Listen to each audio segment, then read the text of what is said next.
Selamat datang kembali di Admin Bobapedia. Halo semuanya, wah seneng banget bisa ketemu lagi ya. Udah minum bubble tea enak hari ini? Belum nih, tapi abis ini kayaknya langsung pengen deh. Apalagi hari ini kita mau bahas sesuatu yang penting banget buat bubble tea itu sendiri. Apa tuh? Kita mau kupas tuntas sejarah nama-nama bola kenyal favorit kita. Kenapa sih ada yang namanya Pearl, terus kok bisa jadi boba? Apa bedanya sama Fenyuan? Wah, iya aku penasaran banget loh. Apalagi soal nama boba tuh, katanya unik banget ya asal-usulnya. Ceritain dong. Oke, siap. Jadi gini, kita mulai dari akarnya dulu ya. Nama paling dasar dalam bahasa Mandarin buat bola tapioka ini sebenarnya Fenyuan. Fenyuan, Fenyuan gitu ya tulisannya? Betul. Artinya ya kurang lebih bola tepung.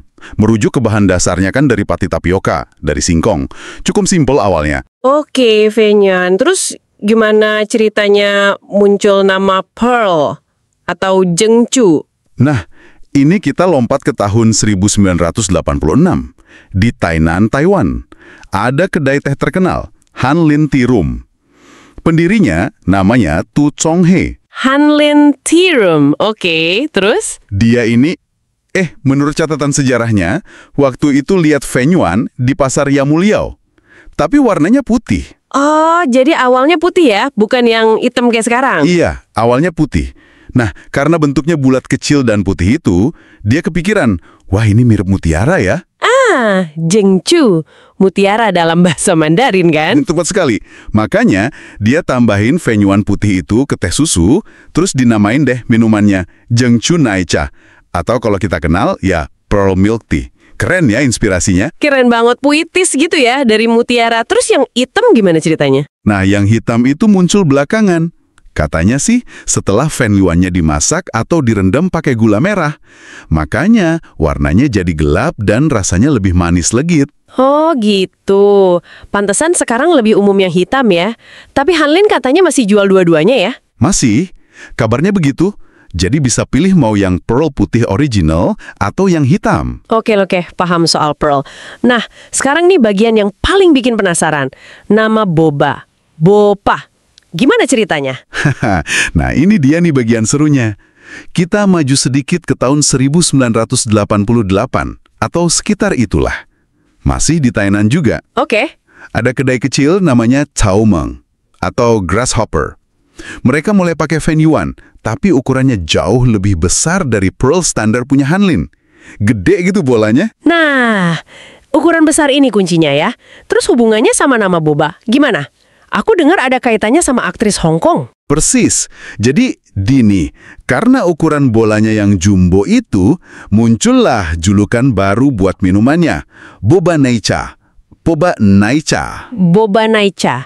Terus? Ternyata, kata boba, itu waktu itu lagi ngetren sebagai istilah slang di Hong Kong, bahasa Kanton. Artinya itu agak sensitif nih. Ah, apa tuh? Jangan bikin penasaran deh. Itu istilah slang buat dada besar. Dan kebetulan banget ada aktris Hong Kong yang lagi naik daun banget waktu itu. Namanya Ye Zimei. Dia terkenal banget karena ya lekuk tubuhnya itu. Astaga, serius? Jadi nama boba buat bola tapioka itu asalnya dari julukan aktris seksi gara-gara bolanya gede gitu. Gokil. Haha, iya. Semacam candaan atau permainan kata gitulah. Karena bolanya gede, ya disamain aja pakai istilah slang yang lagi populer itu. Benar-benar nggak disangka ya. Gila sih ini. Dari candaan iseng soal ukuran, jadi nama minuman yang dikenal satu dunia. Luar biasa banget transformasinya. Betul. Nah, lama-lama khususnya di Taiwan bagian selatan, istilah boba jadi identik sama bola tapioka yang ukurannya besar. Sementara kalau yang kecil tetap disebutnya Zhengzhou atau Pearl. Ah, pantesan. Jadi kalau kita pesen di Taiwan bisa jadi ditanya gitu ya, mau Pearl atau boba? Tergantung ukurannya. Iya, kemungkinan besar begitu. Jadi beda ukuran, beda nama di sana. Nah, terus cerita belum selesai. Nama boba ini kan nggak berhenti di Taiwan aja. Iya, gimana ceritanya bisa nyebar kemana-mana? Sampai ke Amerika segala kan? Betul. Jadi di akhir tahun 80-an atau awal 90-an gitu, banyak imigran Taiwan pindah ke Amerika Utara, khususnya California. Mereka bawa resep dan budaya bubble tea ini. Terus mereka pakai nama boba milk tea di sana?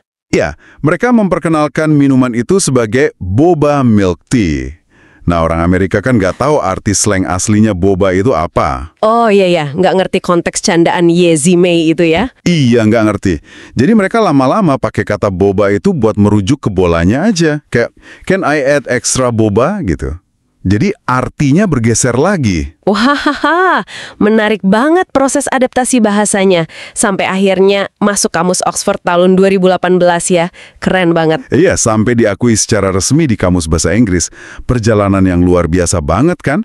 Dari pasar di Tainan, jadi candaan yang terinspirasi aktris, jadi istilah global. Sungguh, dari Fan Yuan yang artinya cuma bola tepung, jadi Zianchu yang indah kayak mutiara, terus jadi boba yang lahir dari budaya pop dan humor. Gila sih ceritanya. Benar-benar rangkuman yang pas.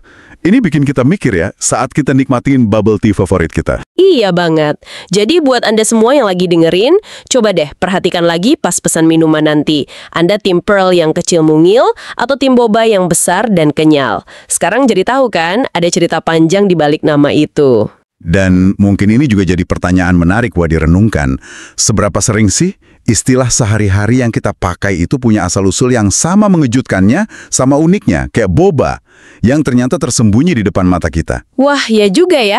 Bikin penasaran sama cerita di balik kata-kata lain jadinya. Betul. Oke deh, kayaknya itu dulu penelusuran kita kali ini. Seru banget ya ngobrolin asal-usul nama boba dan pearl ini. Seru banget. Jangan lupa nantikan pembahasan menarik lainnya di episode berikutnya dari It's Been Bobapedia. Sampai jumpa! Sampai jumpa!